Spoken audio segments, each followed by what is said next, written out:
नमस्कार दोस्तों। आज की कहानी है झांकी। कई दिन से घर में कलह मचा हुआ था। माँ अलग मुंह फुलाए बैठी थी, स्त्री अलग। घर की वायु में जैसे विष भरा हुआ था। रात को भोजन नहीं बना। दिन को मैंने स्टोव पर खिचड़ी डाली, पार खाया किसी ने नहीं। बच्चों को भी आज भूख न थी। छोटी लड़की कभी मेरे पास आकर खड़ी हो जाती, कभी माता के पास, कभी दादी के पास, पर कहीं उसके लिए प्यार की बातें ना थी। कोई उसे गोद में न उठाता था, मानो उसने भी अपराध किया हो।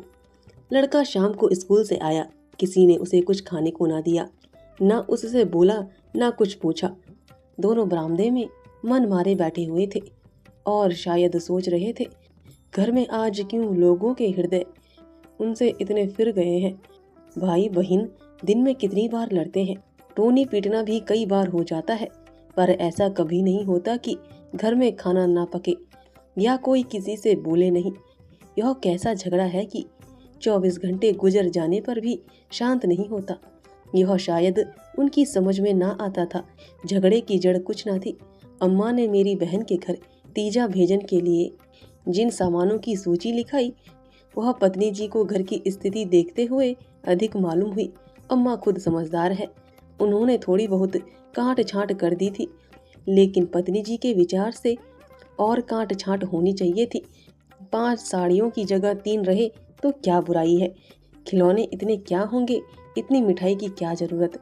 उनका कहा था, जब रोजगार में कुछ मिलता नहीं, दैनिक कार्यों में खींचतान करनी पड़ती है।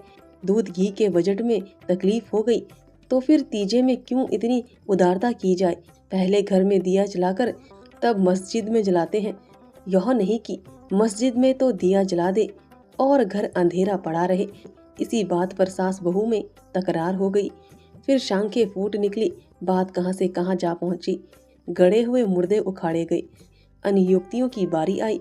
व्यंग का दौर शुरू हुआ और मोना अलंकार पर समाप्त हो गया। मैं बड़े संकट में था। अगर अम्मा की तरफ से कुछ कहता हूँ तो पत्नी जी रोना धोना शुरू करती है, अपने नसीबों को कोसने लगती है। पत्नी की सी कहता हूँ तो जन्म मुरीद की उपाधि मिलती है।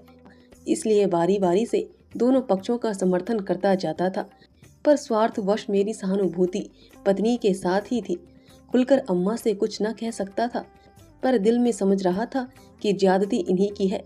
दुकान का यह हाल है कि कभी कभी बोहनी भी नहीं होती, असामियों से टका वसूल नहीं होता, तो इन पुरानी लकीरों को पीटकर क्यों अपनी जान संकट में डाली जाए। बार बार इस गृहस्थी के जंजाल पर तबीयत झुंझलाती थी। घर में 3 प्राणी हैं और उनमें भी प्रेम भाव नहीं। ऐसी गृहस्थी में तो आग लगा देनी चाहिए। कभी कभी ऐसी सनक सवार हो जाती थी कि सबको छोड़ छाड़ कर कहीं भाग जाऊं। जब अपने सिर पड़ेगा तब इनको होश आएगा, तब मालूम होगा कि गृहस्थी कैसे चलती है। क्या जानता था कि यह विपत्ति झेलनी पड़ेगी। नहीं विवाह का नाम ही ना लेता। तरह तरह के कुत्सित भाव मन में आ रहे थे। कोई बात नहीं, अम्मा मुझे परेशान करना चाहती है, बहू उनके पांव नहीं दबाती, उनके सिर में तेल नहीं डालती, तो इसमें मेरा क्या दोष। मैंने उसे मना तो नहीं कर दिया है। मुझे तो सच्चा आनंद होगा यदि सास बहू में इतना प्रेम हो जाए, लेकिन यह मेरे वश की बात नहीं कि दोनों में प्रेम डालो। अगर अम्मा ने अपनी सास की साड़ी धोई है, उनके पांव दबाए हैं, उनकी घुड़कियां खाई हैं, तो आज वह पुराना हिसाब बहू से क्यों चुकाना चाहती है। उन्हें क्यों नहीं दिखाई देता कि अब समय बदल गया है। बहुएं अब भयवश सास की गुलामी नहीं करती। प्रेम से चाहे उनके सिर के बाल नोच लो, लेकिन जो रौब दिखाकर उन पर शासन करना चाहो तो वह दिन लद गए।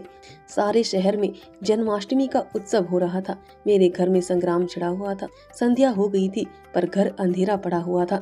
मनहूसियत छाई हुई थी। मुझे अपनी पत्नी पर क्रोध आया। लड़ती हो लड़ो, लेकिन घर में अंधेरा क्यों न रखा है। जाकर कहा, क्या आज घर में चिराग ना जलेंगे।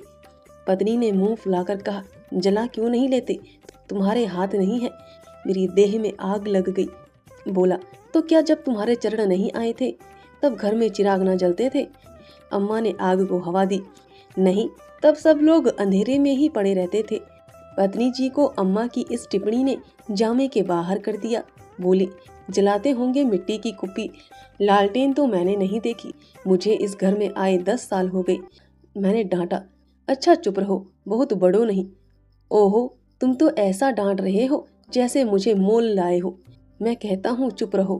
क्यों चुप रहूं? एक कहोगे तो दो सुनोगे। इसी का नाम पतिव्रत है। जैसे परास्त होकर बाहर चला आया और अंधेरी कोठरी में बैठा हुआ उस मनहूस घड़ी को कोसने लगा जब इस कुलच्छनी से मेरा विवाह हुआ था। इस अंधकार में भी 10 साल का जीवन सिनेमा चित्रों की भांति मेरे नेत्रों के सामने दौड़ गया।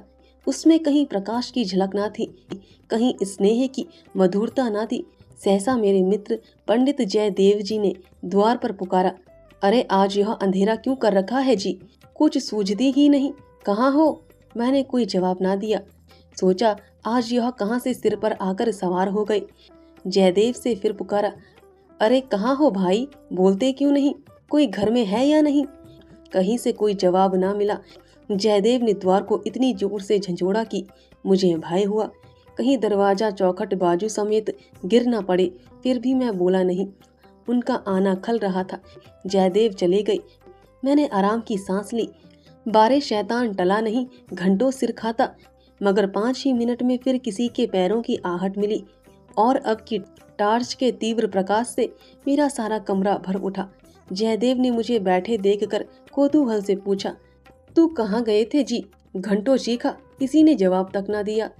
यह आज क्या मामला है? चिराग क्यों नहीं जले?